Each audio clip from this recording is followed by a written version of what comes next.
Berwyn, as we wrap up our conversation for today, I'd like to ask you one sort of last question, your observations, perhaps a few clues or tips for our listeners. And it's really to do with change. So here at the Leadership Resource, and I know having worked together with you for many, many years, we are of like mind that change by its very nature demands leadership, and that leadership drives organisational enterprise and business culture. It drives it really well.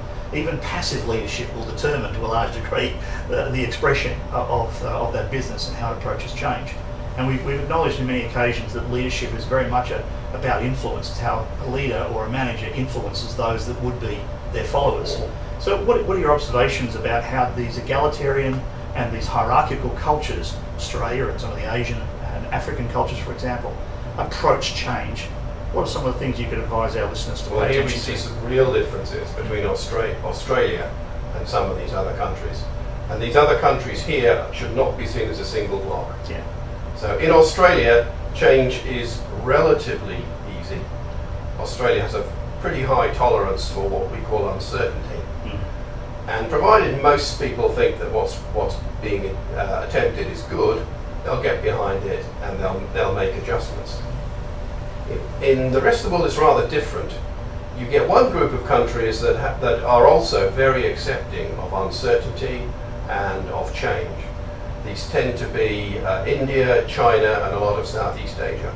All that matters in these countries is a leader that people generally have confidence in.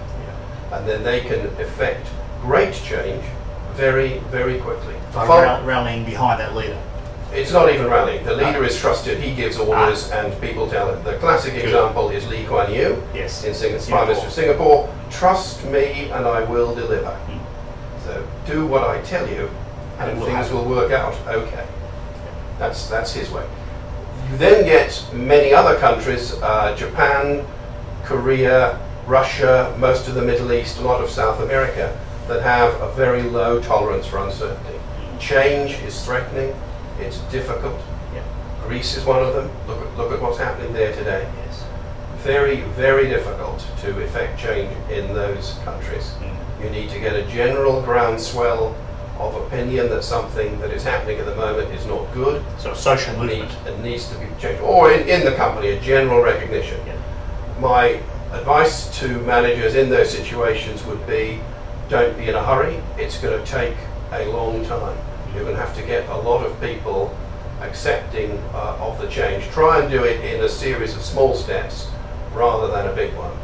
In China and Singapore, you can make a big change almost tomorrow. Yes. If you say, well, we have been marching right, we've now got to march left. As long as the leaders trust it, they'll all turn left. All turn left. Yeah. So, for instance, a colleague of mine runs a business here in Australia and has a very strong partnership or relationship, commercial relationship, with a group in South Korea. So, getting change to occur in their mutually important business, the one they both value, is quite challenging at times. So, just comparing perhaps an Australian approach with a Korean approach to embracing organisational business change. Well, Korea again has a very high intolerance of uncertainty. They like a high degree of certainty. Korea and Japan are alike in that. These cultures are most accepting of change after cataclysm. So Japan lost the Second World War, changed radically the way it organised things, but is now having great trouble changing again. It has hit some problems. They talk about the lost decade in Japan. It's the lost 2 decades so far, and counting. And clearly struggling to move themselves forward. Korea similarly had a devastating war, needed to set themselves up economically, came up with a structure, did a very good job, moving ahead strongly. One wonders what will happen when the next challenge arises. They may well follow the Japanese model rather than the Singaporean, Chinese or American models. Berwyn, thank you very much. It's been extremely insightful, very helpful and very enjoyable. Mate, look forward to our next chat. In the meantime, have a great Christmas. Thanks very much. Great working with you, Brad. Okay, mate. Thanks, Bill.